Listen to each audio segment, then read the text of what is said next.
మరో బ్రేకింగ్ చూస్తున్నాం. మచిలీపట్నంలో జనసేన నాయకుడు కొరియర్ శ్రీను బార్పై వైసీపీ నేతలు దాడి చేశారు. పేర్ని కిట్టు అనుచరులు మందు తాగేందుకు వెళ్లి కౌంటర్లో ఉన్న నరహరిశెట్టి రాము, దేవరకొండ మధుపై బీరు సీసాలతో దాడి చేశారు. ఈ ఘటనలో తీవ్రంగా గాయపడిన ఇద్దరిని చికిత్స నిమిత్తం ప్రభుత్వ హాస్పిటల్కి తరలించారు. ఘటనా స్థలికి చేరుకున్న చిలకపూడి సీఐ సీసీ కెమెరా ఫుటేజ్ ఆధారంగా దర్యాప్తు చేస్తున్నారు. గత 6 నెలలుగా తనను టార్గెట్ చేస్తున్నారని కొరియర్ శ్రీను ఆరోపించారు. ఇప్పుడు గంజాయి బ్యాచ్ ను పంపి తమ వాళ్లపై దాడి చేయించారని తెలిపారు. వైసీపీ నేతలకు కొంతమంది పోలీసులు కొమ్ముకొస్తున్నారని చెప్పారు. దాడులు చేస్తున్న వారిపై చర్యలు తీసుకోకపోగా తమను ఇబ్బందులు గురి చేస్తున్నారని చెప్పారు.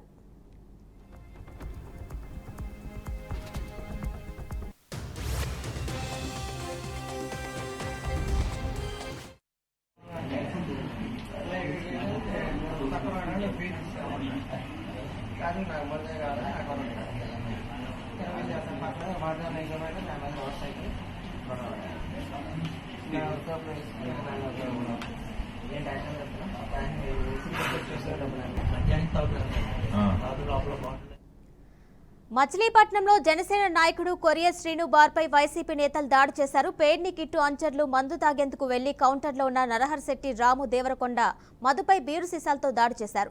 ఈ ఘటనలో తీవ్రంగా గాయపడిన ఇద్దరిని చికిత్స నిమిత్తం ప్రభుత్వ హాస్పిటల్కి తరలించారు. ఘటనా స్థలికి చేరుకున్న చిలకపూడి సీఐ సీసీ కెమెరా ఫుటేజ్ ఆధారంగా దర్యాప్తు చేస్తున్నారు.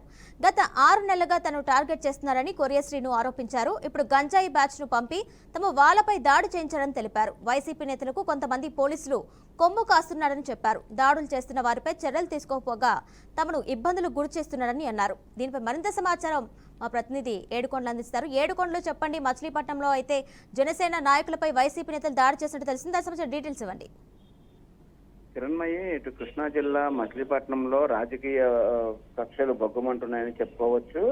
రోజు రోజుకు ఏదైతే ఎన్నికల ప్రచారాలు జోరందుకోవడం, దాంతో పాటు ఈ అల్లర్లు కూడా భారీగా జరుగుతున్న నేపథ్యంలో ప్రస్తుతానికి రాత్రి చూస్తే అటు కృష్ణా జిల్లా మచిలీపట్నం జనసేన నాయకుడు కొరియర్ శ్రీను బార్ పైన వైసీపీ అభ్యర్థి పేర్ని కిట్టు అనుచరులు దాడి చేశారు. అయితే కౌంటర్ లో ఉన్నటువంటి ఇద్దరు వ్యక్తుల పైన బీరు బాటిల్తో దాడి చేయడంతో రాము, మధు అనేటువంటి ఇద్దరికి కూడా తీవ్ర గాయాలయ్యాయి. అయితే వారిని స్థానికులు పోలీస్ అటు ఆసుపత్రికి తరలించారు. అయితే దీనికి సంబంధించి బార్ యజమాని అయినటువంటి కొరియర్ శ్రీను మాట్లాడుతూ ఏదైతే గత 6 నెలలుగా కూడా కావాలని ఉద్దేశపూర్వకంగా పేరు నాని తన పైన అటాక్ చేయడానికి ప్లాన్ చేస్తున్నాడని, గతంలో తనకు సంబంధించినటువంటి ఆఫీసుల మీద కూడా దాడులు చేశారని, ఇప్పుడు రాత్రి కొంతమంది గంజాయి బ్యాచ్లను పంపించి తన పైన దాడి చేసేందుకు పంపించారని, దీనికి సంబంధించి ఇప్పటికే సీసీ ఫుటేజ్ ను కూడా స్థానికంగా ఉన్నటువంటి పోలీస్ స్టేషన్ సీఏ వచ్చి ఫుటేజ్ తీసుకుంటున్నారు. అయితే దానికి సంబంధించి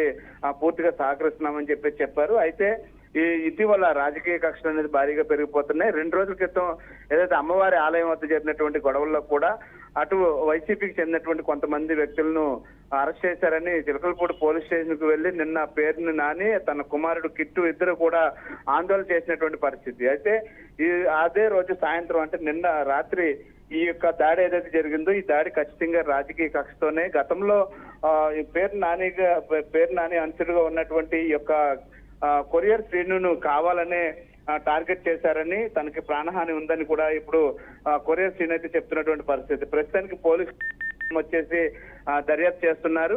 గాయపడినటువంటి ఇద్దరిని కూడా మచిలీపట్నం ప్రభుత్వ ఆసుపత్రికి తరలించారు. వారిద్దరికి కూడా వైద్య సేవలు అయితే అందుతున్నాయి. కిరణమయ్యి, అయితే ఏడుకొండల వారి పరిస్థితి ఏ విధంగా ఉందంటే బీర్ సీసాలతో దాడి చేసినట్టు తెలిసింది. మన ఫుటేజ్ లో కూడా చూస్తున్నాం. పరిస్థితి ఏ విధంగా ఉంది వాళ్ళకి? అంటే ప్రస్తుతానికి వారి పరిస్థితి అయితే నిలకడగానే ఉంది. ఇంకా అంటే ఈ రోజు సాయంత్రం మరొకసారి పరీక్షించి ఇప్పటికే ఏదైతే తమకు సంబంధించినటువంటి ఎన్ఆర్ఐ స్కాన్లు కానీ స్కానింగ్లు ఇవన్నీ కూడా తీస్తున్నారు. దానికి సంబంధించి పూర్తి రిపోర్ట్లు వచ్చిన తర్వాత ఇక్కడ నుంచి ఎక్కడికి తరలించాలనే దాని మీద కూడా చెప్తాము. అంటే ఈ ప్రస్తుతానికైతే వారికి ఎటువంటి ప్రాణాపాయ లేదని చెప్పేసి వైద్యులు అయితే చెప్తున్నటువంటి పరిస్థితి కనిపిస్తుంది. కానీ ఇదంతా కూడా రాజకీయ కక్షంగా జరుగుతున్నటువంటి ఈ దాడులకు సంబంధించి కొంతమంది పోలీసులు కూడా అటు పేరు నానికి కిట్టికి సపోర్ట్ చేస్తున్నారంటూ కూడా అక్కడ ఉండేటువంటి కొరియర్ శ్రీను అయితే ఆరోపిస్తున్నారు. దానికి సంబంధించి పూర్తి స్థాయిలో ఇప్పుడు ఏదైతే కేంద్ర బలగాలు ఉన్నాయో కేంద్ర బలగాలు కూడా దీన్ని దృష్టిలో పెట్టుకుని ఈ కేసును పూర్తి స్థాయిలో దర్యాప్తు చేయాలని, అయితే దీన్ని ఈ గొడవలకు సంబంధించి ఇప్పుడు డీజీపీ దృష్టి కూడా తీసుకెళ్తామంటూ కూడా ఆయన చెప్పినటువంటి పరిస్థితి. Right Edukondalu, thank you.